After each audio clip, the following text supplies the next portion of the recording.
Sir Ajay Ghosh గారు, అనా నా పేరు వెంకట్ సార్, 10 టీవీ. మీరు గతంలో చేసిన ఛానల్లో చేస్తున్నారు ఇప్పుడు. మీది సరిగా వినపడట్లా. వినపడి ఇది వినపడుతుంది. మీరు ఇంకా క్యాసెట్లోనే ఉన్నారు. చెప్పండి. సరే, ఈ ఏజ్లో మీకు ఇది అవసరమా అంటే ఏం చెప్తారు? అవసరం అనేది ఏజ్కి సంబంధించింది కాదు, అది మనసులో ఉండాలి కానీ ఏజ్తో సంబంధం లేదుగా. ఏదైనా మనసులో కనుకుంటే ఏజ్తో సంబంధం ఉండదు, అది ఎప్పుడైనా సాధ్యమైంది. గుడ్ గుడ్, అది లాస్ట్ క్లైమాక్స్లో ప్రూవ్ చేశారు. అవును, ఎస్, అందుకోసం అడిగాను. Thank you. సో ఇలాంటి క్యారెక్టర్స్ వస్తుంటే ఇంకా చేస్తుంటారా? ఎందుకంటే అజయ్ ఘోష్ అంటారుకే పుష్ప ఒక విలన్, ఇలాంటి ఒక విలన్ లాగా చూస్తుంటాం. సో అలాంటి అజయ్ ఘోష్ని ఇలా ఒక ఏడిపించేశారు. ఇలాంటి క్యారెక్టర్స్ వస్తే నటుడు, మంచి నటుడు అనిపించుకోవాలని, మంచి కూడా కాదు, ఒక నటుడు అని అనిపించుకోవాలని కోరిక. విలన్ కాదు, హీరో కాదు, కమెడియన్ కాదు, ఏదైనా కాదు, ఒక విలక్షణ నటుడు అని అనిపించుకోవాలి, చేయగలన ఇదైతే ఉంది నాలో. సార్ ఇంకొక వచ్చింది సార్, అంటే నెక్స్ట్ గేమ్ చేంజర్ రాబోతుంది, అందులో మీ రోలు చాలా పవర్ఫుల్ అనేసి అన్నారు కదా. ఎవరన్నారు?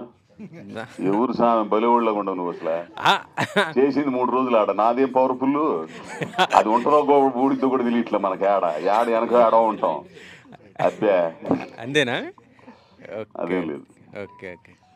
మీరు ఈ సినిమా రిలీజ్కి ముందు కూడా ఈ సినిమా చాలా స్పెషల్, దయచేసి మీరు చూడాలి అందరూ అని చెప్పి మీరు ప్రత్యేకంగా ప్రమోట్ చేయడం జరిగింది. అంటే మీరు సాటిస్ఫాక్టరీగా ఉన్నారా థియేటర్ రన్ విషయంలో కానీ ఈ సినిమా ఓవరాల్గా? నాకైతే నమ్మకం ఉంది, కాకపోతే జనం దగ్గరికి తీసుకెళ్లడంలో ఆ పబ్లిసిటీ కానీ అవి కానీ అందుకోలేకపోయాం.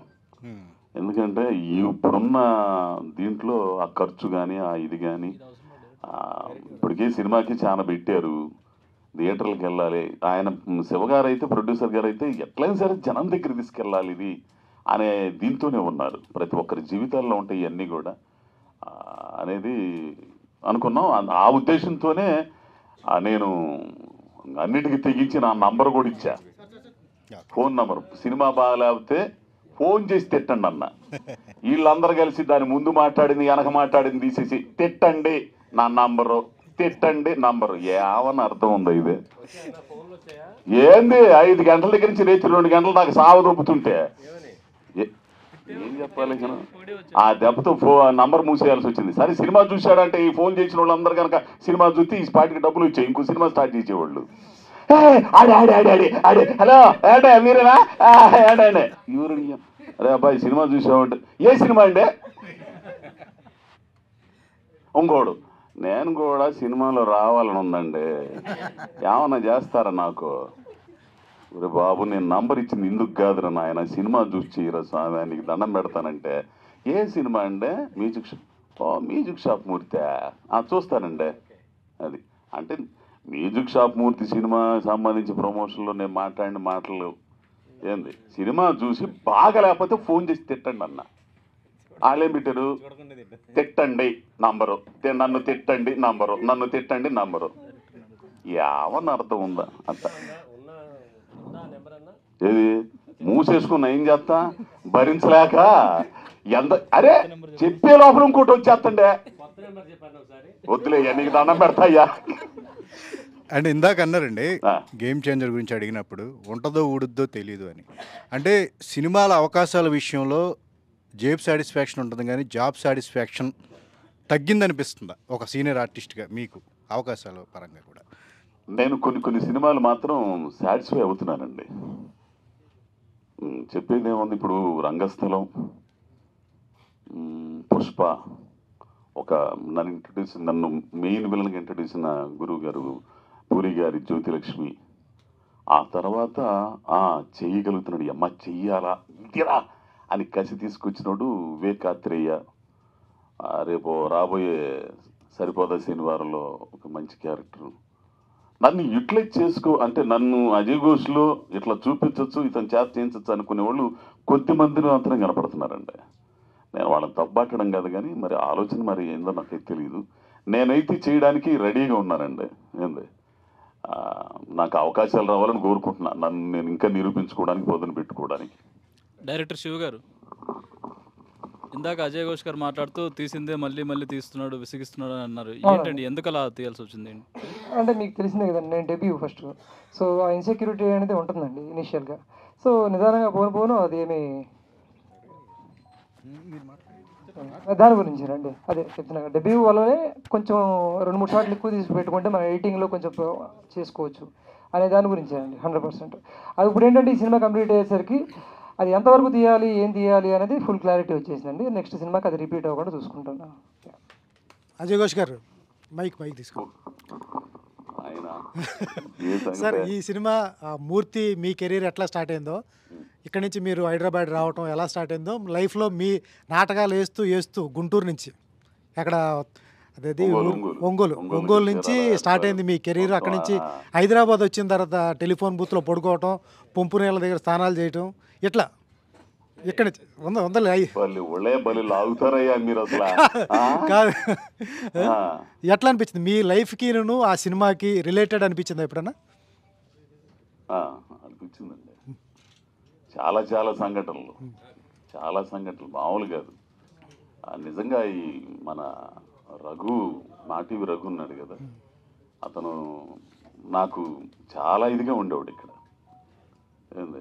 వాళ్ళది చిన్న అన్నగారిది ఎస్టీడీ బూత్ ఒకటి ఉండేది అక్కడ, మన ఆ సందులో యూసుఫ్ కూడా ఉంది కదా, యూసుఫ్ కూడా కాదు ఎల్లారెడ్డి కూడా ఆ సందులో ఉండేవాడు. 11-12 గంటల దాకా మూసేసేవాళ్ళు. ఆ చిన్న దాంట్లో పడుకునేవాడిని. తెల్లారుజామున లేచిపోయి ఆ పంపు దగ్గర నీళ్లు పోసుకునేవాడిని. ఇట్లా చాలా అంటే ప్రతి ఒక్కరి జీవితంలో ఉండేయండి. గొప్ప చిరంజీవి గారు, మోహన్ బాబు గారు, ఇట్లాంటి పెద్ద పెద్ద ఆర్టిస్టుల జీవితాల్లోనే ఎన్నో కష్టాలు, ఎన్నో ఇది ఉన్నాయి. మన ఒక ఇంటర్వ్యూలో మన చిరంజీవి గారు సబ్బుని మొక్కలన్నిటినీ కలుపుకొని ఒక ముద్ద చేసుకొని స్నానం చేసేవారు. అంటే ఎంత పరాకాష్ట చూడండి. ప్రతి జీవితం అంటే ఒక్కో జీవితంలో ఒక్కో రకంగా ఉంటుంది. ఆ గాఢత అనేది మనసులు కరిగించే విధంగా ఉంటాయి, కొన్ని ఆహా అని అనుకునేటట్టు ఉంటాయి. అట్లాంటి జీవితం నా జీవితంలో చాలా ఉన్నాయి. ఈ మూర్తి జీవితానికి నాకు చాలా సామ్యత కూడా ఉంది, సారూప్యత. ఆమెన గారిని చూస్తుంటే మీ సాంబలక్ష్మి గారు గుర్తొచ్చారా? ఖచ్చితంగా సాంబలక్ష్మి గుర్తుకొచ్చింది. ఇప్పుడు రాబోయే ముందు కూడా తగాద పెట్టుకుంది. ఏందా నువ్వు సంపాదించలేవా, నేను వెళ్ళిపోతాను బా ఓవర్కా ఏందని గొడవ పెట్టుకుంది. ఇప్పుడు నాతో ఒక గొడవ దగ్గర, ఏంది నువ్వు పెట్టేది, నేను చేసుకోగలలే అంటే ఆ ఫెరోషియస్ అంటే ఒక స్వతంత్ర భావాలు, కష్టంలోంచి వచ్చింది ఆమె కూడా. అయ్యో ఆమెనండి మెయింటెనెన్సా ఏంది, నేను ఇప్పుడు ఏదైనా అడగాలని డబ్బులు ఆమెను అడిగి తెచ్చుకోవాల్సిందే. సార్ శివగారు, సార్ ఇప్పుడు ఆయన హ్యాండిల్ చేయడం అంత ఈజీ ఏం కాదు. అక్కడే తిడతా ఉంటాడు. ఇప్పుడు స్టేజ్ ముందు ఇంతమంది ఉన్నారు, అట్లా మాట్లాడేస్తున్నాడు ఓపెన్గా. ఒక్క సీన్ బాగోపోతే అక్కడే అందరి ముందు తిట్టేస్తారు. దాని బదులు దాన్ని తిడుతున్నప్పుడు మీరు కొంచెం ఇబ్బంది ఫీల్ అవుతుంటారు లొకేషన్లో అందరి ముందు. అదేనా మరి ఈయన ఎందుకు వేరే వాళ్ళు తెలితే బాగుంటుంది అనిపించలేదా? ఎప్పుడు నాకు తెలిసి 2019లో చెప్పినట్టున్నారు ఆయన కథ ఇది. లేదండి, తిట్టడం అంటూ అదే ఉండదండి. అది కొంచెం హార్ష్గా ఉంటుంది కానీ తిట్టడాలు అనే పర్సనల్గా ఏమి ఉండదండి. ఏదైనా సరే సినిమాకి రిలేటెడ్గానే ఇంప్రూవైజేషన్ కోసం ఆయన అనే మాటలు కొంచెం హార్ష్గా ఉంటాయి అంతే తప్పితే అది తిట్టడం లేకపోతే అది కాదండి. నేను బూత్ తిట్టడాలు గీతించాలి అట్లాంటివి ఉండవు. నేను ఖచ్చితంగా ఉన్నట్టు మాట్లాడతాను. అంటే కొద్ది గొప్ప సినిమా గురించి ఎంతో కొంత అనుభవం ఉందిగా. పడతా ఉండవు. ఎంతో మంది దగ్గర చేసాము, చూస్తాను సినిమాలు. ఒరే స్వామి అది ఇది కాదురా స్వామి, ఎందుకు వచ్చిన గొడవలు, టైం వేస్ట్, బొక్క. మళ్ళీ నిర్మాతకు కూడా బొక్కేగా, నువ్వు తీసింది మళ్ళీ 12 గంటలు అది తీసి ఎందుకురా స్వామి అని నేను అడుగుతా. ఎవడైనా అడుగుతా. ఇప్పుడు ఆ షార్ట్ పడతాను సంగతి పక్క పోయి కెమెరామన్ షార్ట్ పడతా ఎందుకు అనవసరంగా అని చెబుతుంటాడు. అయినా కానీ ఎండో ఏంది అది దాని దగ్గర నేను గొడవ పడుతుంటా, అరే బాబు వద్దురా బాబు అని. అంతేగాని నేను తిట్టినా, నేను మాట్లాడినా, నేను ఇది చేసిన అవతలోళ్ళు దాన్ని తీసుకునే విధానం నాకు తెలుసుంటేనే అవతలోళ్ళు కొంచెం అంచనా వేస్తాను నేను. ఈడు ఎదురు తిరిగి ఏందా బొంగో నువ్వేందే అని అన్నాడు అనుకో, మనం ఇది తీసి ఎక్కడ పెట్టుకోలేకను ఏంది అట్లాంటి వాడు కాదని తెలిస్తేనే చెబుతాం. అది చాందిని గారు నా వైపు చూసి చాందిని చౌదరి తెలుగు తెరకి తెలుగు అమ్మాయి పరిచయం అయ్యారు. కలర్ ఫోటోలో మీరు మీ అద్భుత నటన చూసి ఎక్కడో ఉంటారనుకున్నాం. తెలుగు నిర్మాతలు మిమ్మల్ని ప్రోత్సహించట్లేదా? తెలుగు సినిమా ఆఫర్స్ రావట్లేదా? ఏంటి వెనకబాటుతనం?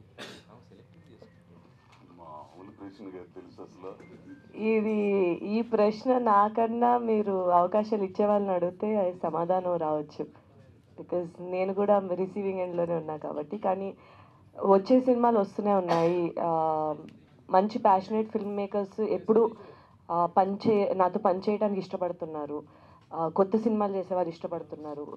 కొంచెం భిన్నంగా ఉన్న స్క్రిప్ట్స్ కానీ భిన్నంగా ఉన్న క్యారెక్టరైజేషన్స్ కానీ చేయటానికి ఇష్టపడుతున్నారు. సో ఒక పరంగా మంచిదే, ఒక పరంగా మీరు అడిగిన క్వశ్చన్ కూడా వాస్తవే. చూద్దాం.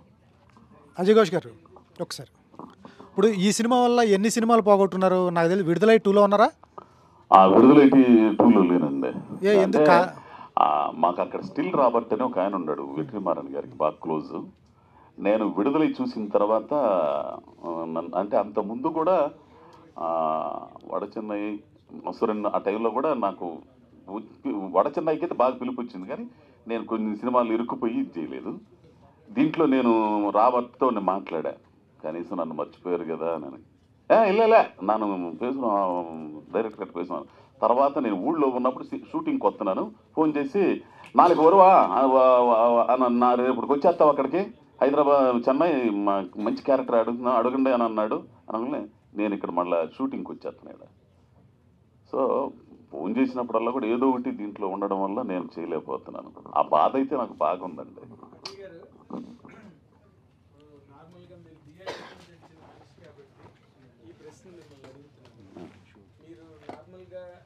చాలా స్ట్రగుల్ అయ్యే పొజిషన్ నుంచి ఈ రోజు ఇంత రేంజ్కి రీచ్ అయ్యారు. అంటే యశ్ రాజ్ ఫిల్మ్స్ మిమ్మల్ని అడిగిన సినిమాకి డేట్లు లేని స్టేజ్కి వచ్చారు మీరు కెరీర్లో. ఈ ప్రయాణంలో డ్రామా ఉంది మీకు జనరల్గా.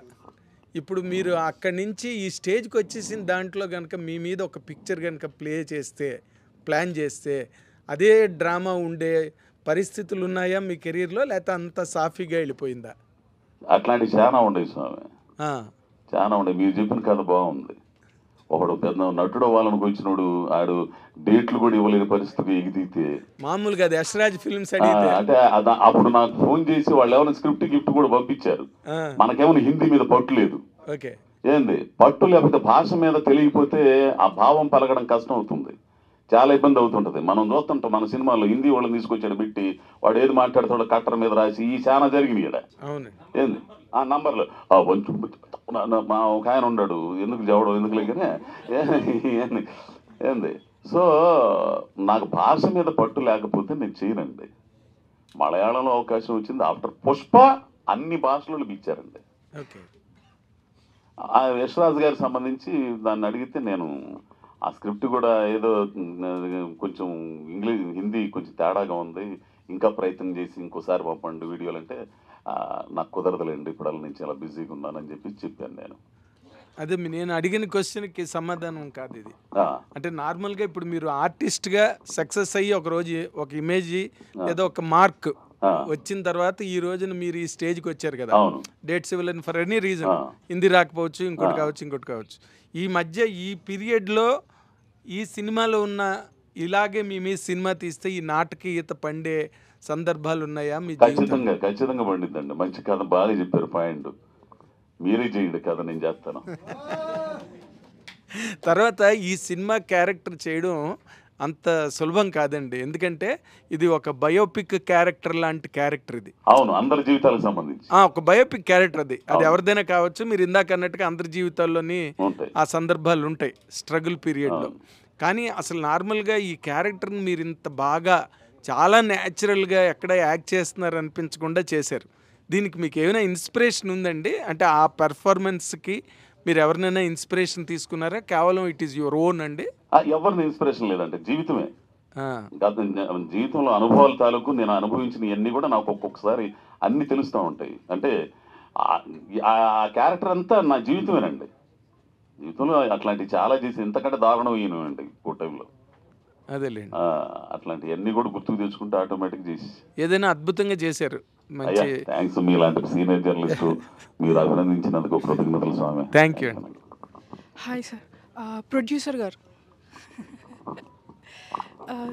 Sir, music shop Murthy digital blockbuster అని టాక్ వచ్చింది.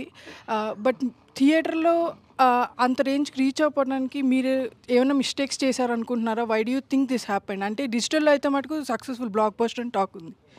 సో మీరు డూ యూ ఏమైనా తప్పు చేశారా? Like do you feel that? తప్పు అయితే అట్లా అయితే ఏమనుకోవట్లేదండి. సో ఈ సినిమాకి కావాల్సినంత ప్రమోషన్స్ అయితే చేసాం, ప్రతిదీ రీచ్ అవుట్ అయితే అయ్యింది.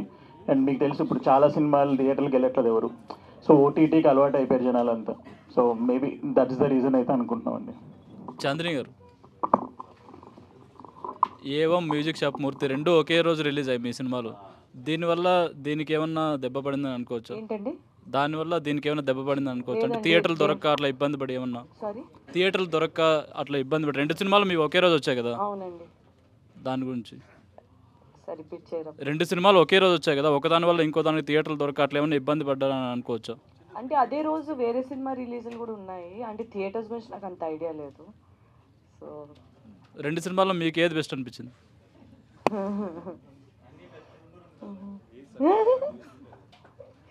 అంటే రెండు టూ డిఫరెంట్ జానరస్. అది ఒక క్రైమ్ థ్రిల్లర్ లాంటిది, ఇది ఒక ఇమోషనల్ ఫ్యామిలీ డ్రామా.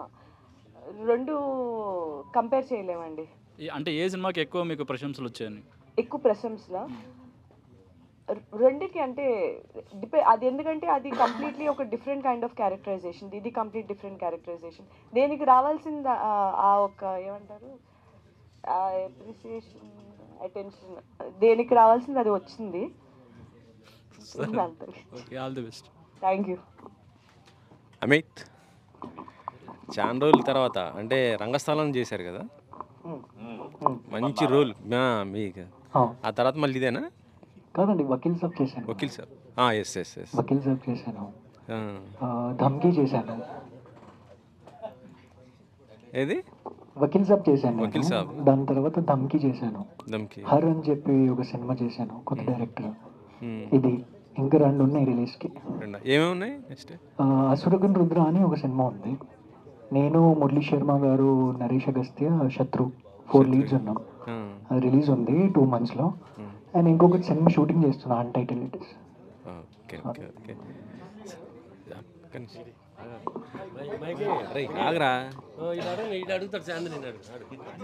వదిలే, నెగిటివ్ అడగలే, నేను అడగలే నెగిటివ్. చాందిని గారు, ఈ మధ్యన మీ హీరోయిన్గా చేస్తున్నారు, అంతా బాగుంది. తర్వాత మిగతా వాటితో పోలిస్తే మ్యూజిక్ షాప్ మూర్తిలో స్క్రీన్ స్పేస్ తక్కువ, క్యారెక్టర్ అయితే చాలా బాగుంటుంది, స్క్రీన్ స్పేస్ తక్కువ. ఎందుకు ఓకే చేశారు? క్యారెక్టర్ పరంగా చాలా బాగుంది, ఓకే అని చెప్తున్నాం. స్క్రీన్ స్పేస్ అయితే అందరితో పాటు కాకుండా స్టార్టింగ్లో ఉంది, తర్వాత ఎండింగ్ క్లైమాక్స్లో వస్తారు. ఎందుకని ఒప్పుకోవడానికి రీజన్ ఏంటి? నేను చాలాసార్లు మామూలు క్వశ్చన్స్ అడుగుతూ ఉంటారు కదా, మీరు ఓన్లీ ఫీమేల్ లీడే చేస్తారా, హీరోయిన్ క్యారెక్టర్సే చేస్తారా అని అడుగుతూ ఉంటారు. జనరలీ అందరు చెప్పినట్టే నేను చెప్తాను. అంటే నిజంగా అనిపించింది, మంచి పాత్ర అయి ఉండి ఆ పాత్రకి వెయిటేజ్ ఉండి స్టోరీని రన్ చేసేదానికి ఒక భాగమైన క్యారెక్టర్ అయితే తప్పకుండా చేస్తానని చాలాసార్లు చెప్పా. ఆ అవకాశం నాకు మ్యూజిక్ షాప్ మూర్తితో వచ్చింది. ఫస్ట్ హాఫ్ అంతా ఉంటుంది, సెకండ్ హాఫ్లో రిలేటివ్లీ చాలా తక్కువ టైం స్పేస్ ఉంటుంది, బట్ ఇంపాక్ట్ అన్నది ఉంటుంది మీరు చెప్పినట్టే. సో ఒక స్క్రీన్ టైం అనే ఒక సూపర్ఫిషియల్ ఎలిమెంట్ పట్టుకుని ఇటువంటి ఒక మంచి కథ, ఒక మంచి డ్రైవింగ్ ఫ్యాక్టర్ అయ్యే ఒక మంచి క్యారెక్టర్ని పోగొట్టుకోవడం అన్నది నాట్ ఎ స్మార్ట్ డెసిషన్ అనిపించింది. అందుకే చేశాను. మంచి పాత్ర అయితే అది ఎటువంటి పాత్ర అయినా చేయటానికి నేను రెడీ అని చాలాసార్లు చెప్పాను. సో అలా 2 నిమిషాల క్యారెక్టర్ చేస్తారా మరి? క్యామియో లాగా వచ్చి అసలు ఏమంటారు బ్యాంగ్ ఆన్ ఉంటుంది కదా, బ్యాంగ్ ఆన్ ఇంటెన్సిటీ ఉన్నది లేదా ఇంపాక్ట్ ఉన్న క్యారెక్టర్ అయితే తప్పకుండా. ఎందుకంటే బాబీ డియోల్ గారి క్యారెక్టర్ కూడా it was a very small character మూవీలో, but it's a very impactful character. So అటువంటి ఇంపాక్ట్ఫుల్ ఉంటే ఐ డోంట్ మైండ్. అంటే అటువంటి క్యారెక్టర్ చేయటం ఎవరు వద్దనరు, బట్ హీరోయిన్గా వస్తున్న టైంలో అట్లా చిన్న క్యారెక్టర్లు చేయటం అనేది ఎంత ఇంపార్టెన్స్ ఉన్నా కూడా, చిన్న క్యారెక్టర్ అంటే ఇంపార్టెన్స్ ఉన్నా కూడా it has to be an impactful character. అంటే అది 2 నిమిషాలు వచ్చినా సరే ఆ 2 గంటలు గుర్తుండేలాంటి క్యారెక్టర్ అయితే తప్పకుండా చేస్తాను. సూపర్.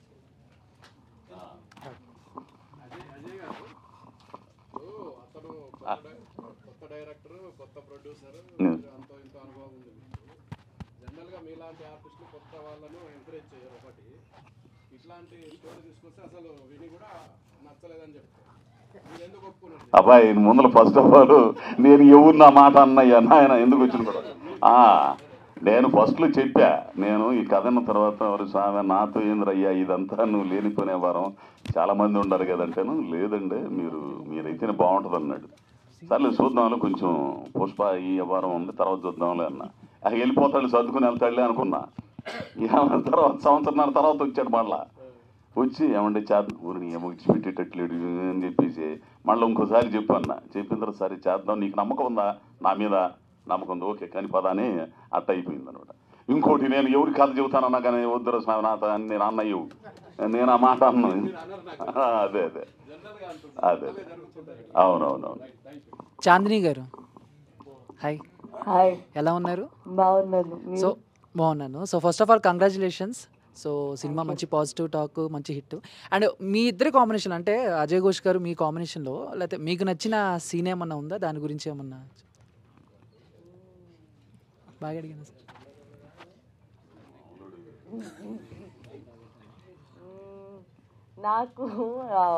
నాకు స్టార్టింగ్ చెప్తారు కదా,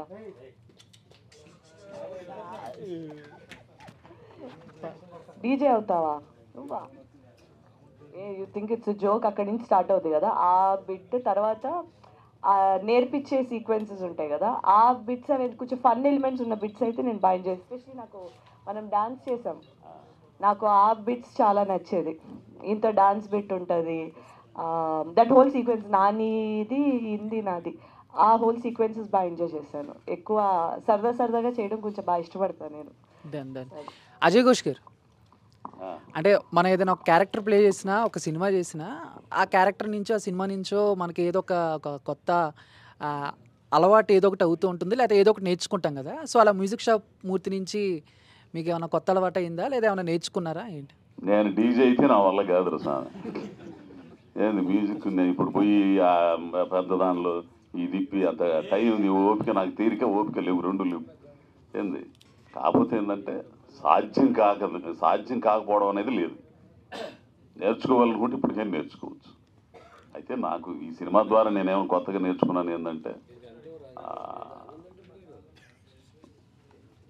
అజయ్ ఘోష్ గారు చెప్పారా? ఏమో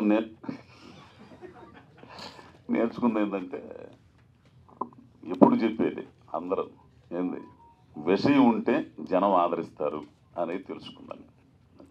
అజయ్ ఘోష్ గారు చెప్పిన ముఖ్యంగా సీన్ పోలీస్ స్టేషన్లో వచ్చే సీన్ ఒకటి ఉంది, చాలా బాగుంది. చాలా దాన్ని చూసి మీ ఫ్రెండ్ ఎవరు రావిశెట్టి సాంబయ్య ఏడ్చాడంట, ఎవరో చెప్పారు. సాంబశివరావు, రవిశెట్టి సాంబశివరావు అని. ఆ స్టోరీ ఏంటి అది?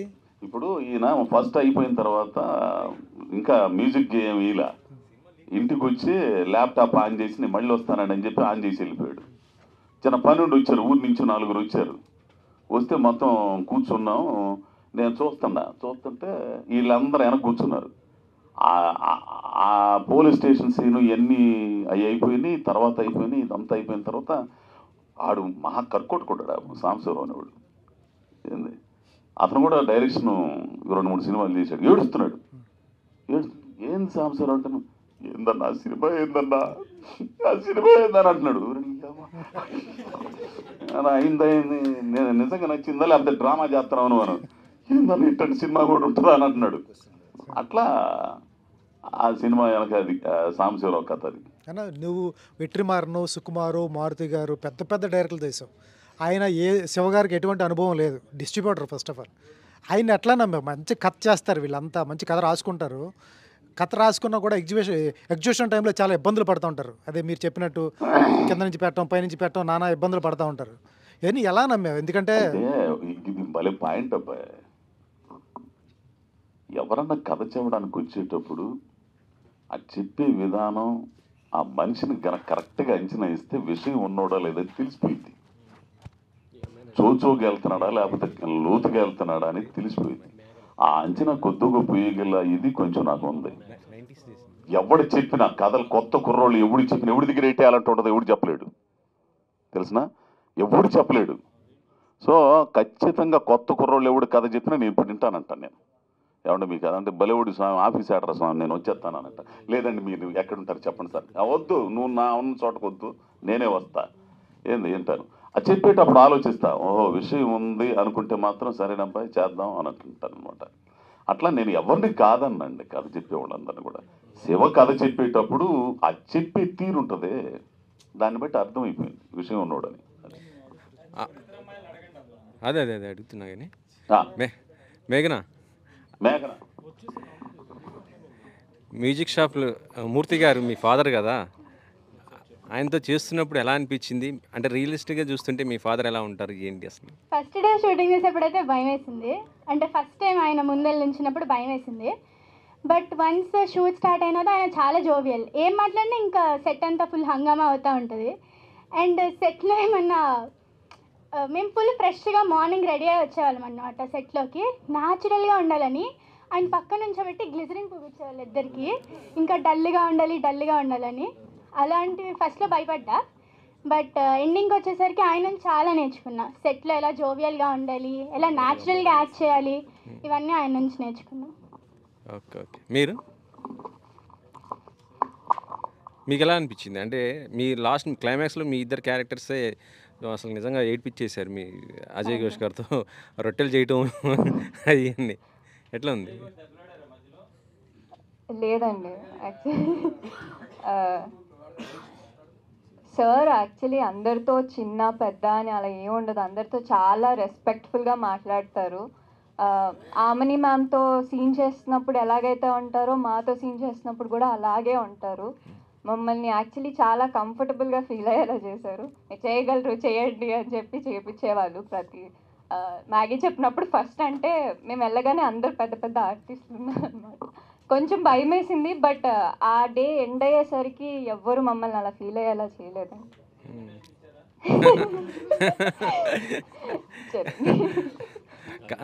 చాందిని గారు, మ్యూజిక్ షాప్ మూర్తి అనగానే అజయ్ ఘోష్ గారి పేరే వినిపించింది కదా. అంటే ఇందులో ఎవరైనా హీరోయిన్ అనుకుంటారు. మీ అంటే రిలీజ్కి ముందు మేము ఏమనుకున్నామంటే ఆయన హీరో, మీరు హీరోయిన్ అనుకున్నాను అయితే. సో మీకు బయట ఆ సినిమా షూట్ చేస్తున్నప్పుడు అప్పుడు ఎలా అనిపించింది అజయ్ ఘోష్ గారితో? అసలు ఆ క్యారెక్టర్ అంటే చూస్తేనేమో భావన్ చంద్ర గారు లాంటి క్యారెక్టర్ ఏమో తండ్రి లాంటి వాడితో నువ్వు ఏంటి ఇలా తిరుగుతావు ఏంటి అనేసి మీరు కూడా రివీల్ చేయరు అసలు. అంటే ఆయనతో ఫ్రెండ్షిప్ అంటారు తప్ప ఆయన నాకు తండ్రి లాంటి వాడు ఇలా అన్నారు కదా. సో ఎట్లా అనిపించింది అది? సో ఒక కీ మూమెంట్ ఉంటుంది. ఇంటికి వచ్చిన తర్వాత భానుచంద్ర గారు అడుగుతారు, ఏంటి అసలు మీరిద్దరు ఏంటి, మీ ఇద్దరి మధ్య ఏంటి ఇదంతా, బైకుల మీద తిరుగుతున్నారు ఇది అది అంటే, ఫ్రెండ్షిప్ అంటే ఏంటి ఆ వయసుతో ఫ్రెండ్షిప్ ఇదే అంటారు. తర్వాత ఒక డైలాగ్ అంటాను, అడుగుతున్నావు కదా చెప్తున్నా, ఒక స్టూడెంట్ అండ్ టీచర్ రిలేషన్షిప్ అంటారు. సో ఈ ఒక 50 and 25, సో ఈ ఏజ్ గ్రూప్లో ఉన్న వాళ్ళ ఒక friendship it is very rare and it's also very pure. ఆ టైంలోని గురు శిష్యులు ఒకది అంటే ఎలా అంటే పెద్ద వయసు ఉన్న వాళ్ళు గురువులు ఉంటారు, చిన్న వయసు ఉన్న శిష్యులు ఉంటారు. ఇది రివర్స్లోని పెట్టి ఆ ఒక ఫ్రెండ్షిప్ ఎంతో న్యాచురల్గా ఎంతో ఆర్గానిక్గా చాలా బాగా రాశారనిపించింది నాకు శివగారు.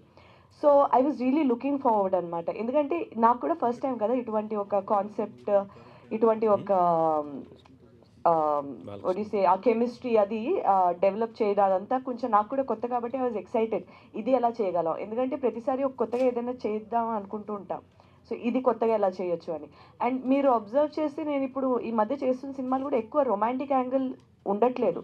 మీరు గామిలో కానీ వేరే చూస్తున్నా రొమాంటిక్ యాంగిల్ తక్కువ ఉన్నవే చూస్తున్నా. ఎందుకంటే ఓకే అది ఉంది ఎలాగో ఉంది, బట్ అది కాకుండా కూడా ఒక యాక్టర్స్ కింద ఒక డిఫరెంట్ కైండ్స్ ఆఫ్ రిలేషన్షిప్స్ కానీ కెమిస్ట్రీస్ కానీ ఎలా పండించవచ్చు స్క్రీన్ మీద, not just romantic, other kinds of chemistries ఉంటాయి, అవి ఎలా పండించవచ్చు అనే ఒక అవకాశం కూడా దొరుకుతుంది ఎక్స్ప్లోర్ చేయడానికి. So it was a new experience. నాకు చాలా మంచిగా అనిపించింది చేసిందంతా. అంటే ఇప్పుడు నెక్స్ట్ బాలకృష్ణ గారితో చేస్తున్నారు కదా, ఎలాంటి క్యారెక్టర్ ఏంటి మీది అసలుకి? ఇప్పుడు చెప్పలేనండి. సరే, ఆయనతో అమేజింగ్ అండి. బాలకృష్ణ గారితో వర్క్ చేయడం చాలా మంచి ఎక్స్పీరియన్స్. ఆయన he so friendly, so sweet. ఆయన సెట్ మీద ప్రాంక్స్ అది చేస్తారు. నేను ఆయన కలిపి we did pranks and all of that. చాలా ఫ్రెండ్లీగా ఉంటారు. ఎక్కడ అసలు ఒక అంత సీనియర్ యాక్టర్తో వర్క్ చేస్తున్నామా ఏ ఉండదు. He makes you feel very comfortable. And every day morning సెట్కి వస్తే అసలు క్యారవాన్కి వెళ్ళాలనిపించదు. అలాగే అక్కడే కూర్చొని సరదాగా ద హోల్ టీమ్, బాబీ గారు కానీ, మా డిఓపి విజయ్ గారు, everything it's a fantastic team to work with. చాలా మంచిగా అనిపిస్తుంది అటువంటి ఒక ఇంపార్టెంట్ రోలేనా మీది? మంచి రోలేనా? అవునా? అజయ్ ఘోష్ గారు సార్, సినిమాలో మీరు మీ ఏజ్ ఎంత అంటే 50 అంటారు. 52 నిజమేనా? లేకపోతే ఇప్పుడు నా వయసా తక్కువ ఎక్కువ? ఇప్పుడు నాది 59 రన్నింగ్. 59 చాలా యాక్టివ్ అసలు చేస్తున్నారు సార్. అన్న, ఇద్దరికి డ్యూయట్ పెట్టాలనే ఆలోచన డైరెక్టర్ గారికి ఎప్పుడైనా వచ్చిందా? ఇక నా భానుచంద్ర కలగనాలా మన ఇద్దరికి డ్యూయట్. ఫుల్ సాంగ్స్ చెప్పండి.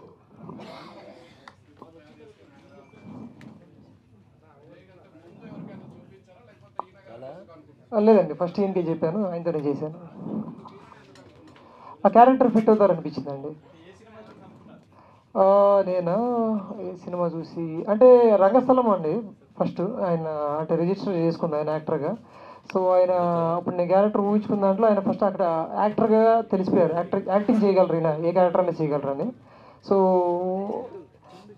మంచి రోజులు వచ్చాయి. ఆ సినిమాతో ఇంకా కన్ఫర్మ్ చేసుకున్నాను ఈ రోల్కి ఈయన పర్ఫెక్ట్గా సెట్ అవుతారని.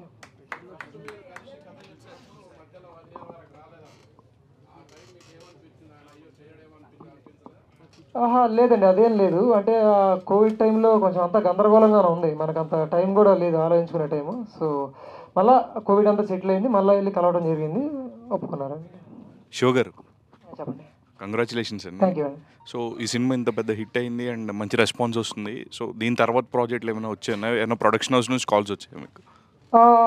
వచ్చాయండి, బట్ యాజ్ ఆఫ్ నౌ అయితే నేను ఇంకా రైటింగ్ స్టేజ్లోనే ఉన్నాను. సో నెక్స్ట్ అనేది తర్వాత. All the best. Thank you అండి.